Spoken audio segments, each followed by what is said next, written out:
মাঝে মধ্যে বিভিন্ন জটিল রোগের চিকিৎসার সেরা ঠিকানা হুগলির অগ্নি হেলথ কেয়ার, যেখানে রয়েছে 24 আওয়ার্স পরিষেবা ব্যবস্থা।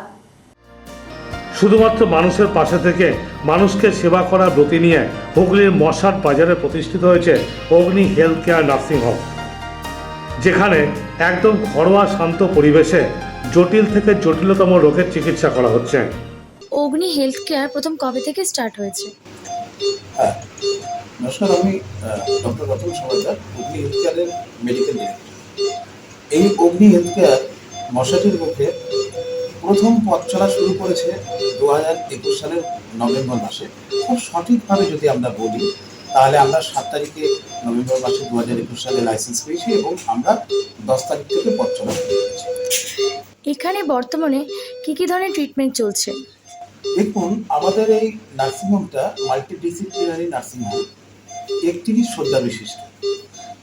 আমাদের এখানে যেটা আমাদের মেন ইউএসপি সেটা হচ্ছে ক্রিটিক্যাল কেয়ার ডিপার্টমেন্ট। আমাদের ক্রিটিক্যাল কেয়ার ডিপার্টমেন্টে বিভিন্ন ধরনের অসহায় মুমূর্ষু রোগী আসে এবং যারা অনেকাংশেই কলকাতা থেকে কলকাতায় রেফার হচ্ছে বা অন্যান্য জায়গায় রেফার হচ্ছে, অন্যান্য জায়গায় ভর্তি আছে, এরকম রোগী আমরা আমাদের এখানে সবসময় পাই এবং তাদেরকে আমরা সুস্থ করে তুলি। এছাড়াও আমাদের এখানে অন্যান্য সমস্ত ধরনের রোগের চিকিৎসা হয়, ল্যাপারোস্কোপি এবং জেনারেল সার্জারি হয়, গাইনোকোলজির সমস্ত ধরনের ট্রিটমেন্ট হয়, পেডিয়াট্রিক কেয়ার হয়, ওপিডি সার্ভিস আছে আমাদের, 24 ঘন্টা ফার্মেসিয়াম ল্যাব আছে।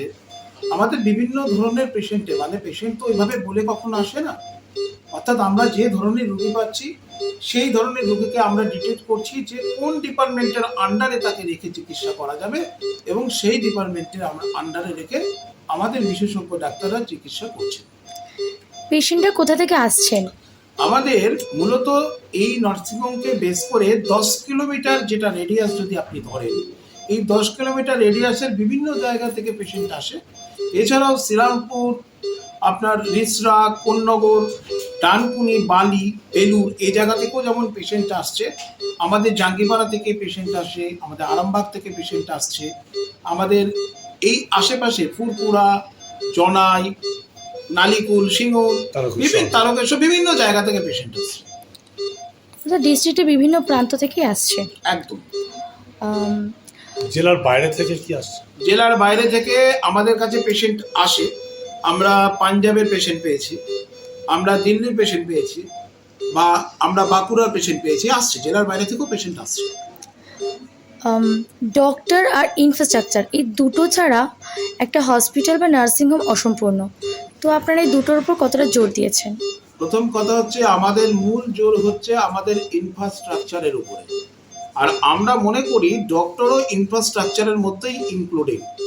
একটা ডক্টর ছাড়া একটা হসপিটালের স্ট্রাকচার যেমন হয় না, আবার স্ট্রাকচারাল বেস যেটা যন্ত্রপাতি এবং অন্যান্য পরিষেবা ছাড়াও কিন্তু সেই স্ট্রাকচার সম্পূর্ণ হয় না।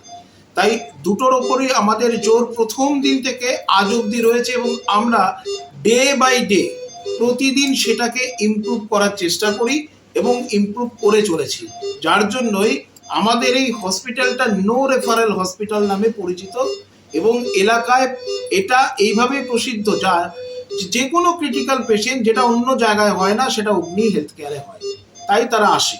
অর্থাৎ আমরা জোরই দিয়েছি প্রথম দিন থেকে ইনফ্রাস্ট্রাকচারে সব কিছু আছে আমাদের।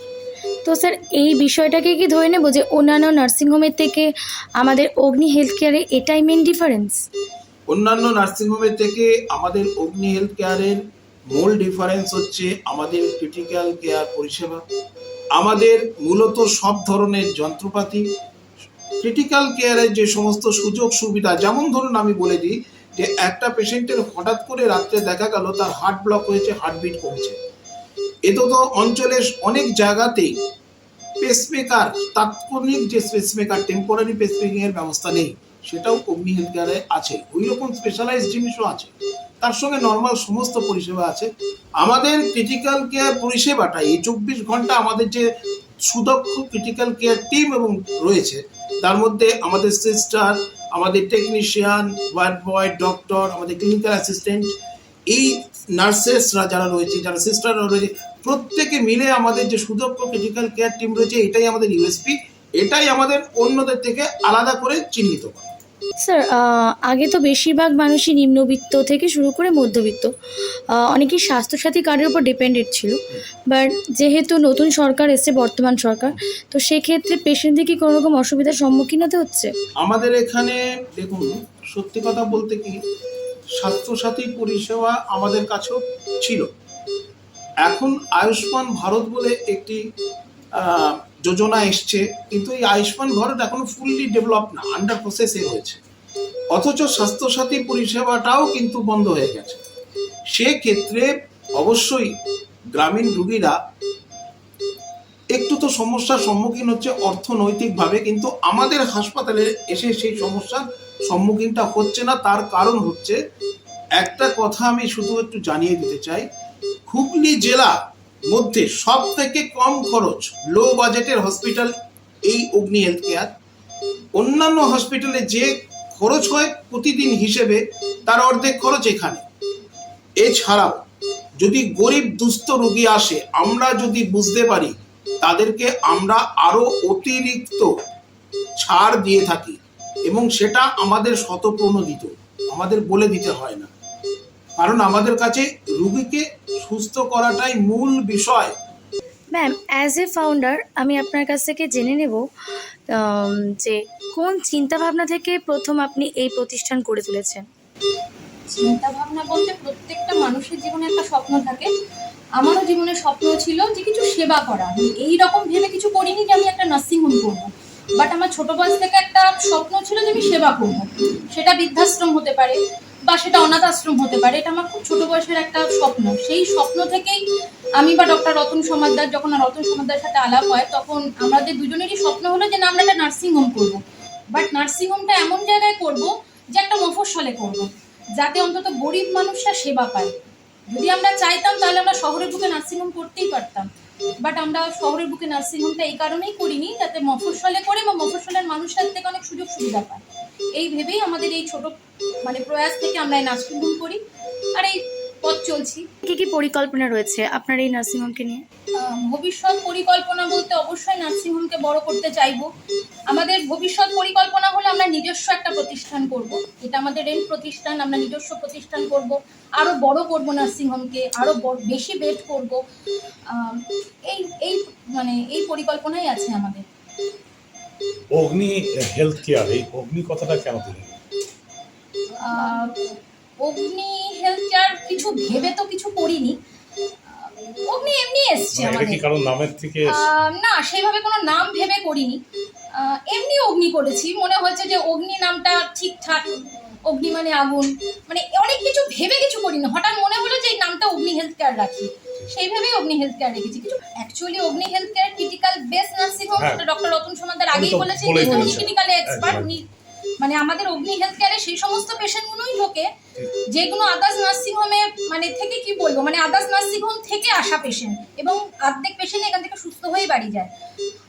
ঐতিহাসিক বলতে আমার এই মুহূর্তে মনে পড়ছে, আমরা 2-3 বছর আগে পাঞ্জাব থেকে একটা পেশেন্ট পেয়েছিলাম। পেশেন্টটা অনেকটাই ক্রিটিক্যাল ছিল, আমি সেভাবে কিছু বলতে পারবো না। পেশেন্টটা ভর্তি ছিল, পেশেন্টটা সুস্থ হয়ে বাড়ি গেছে।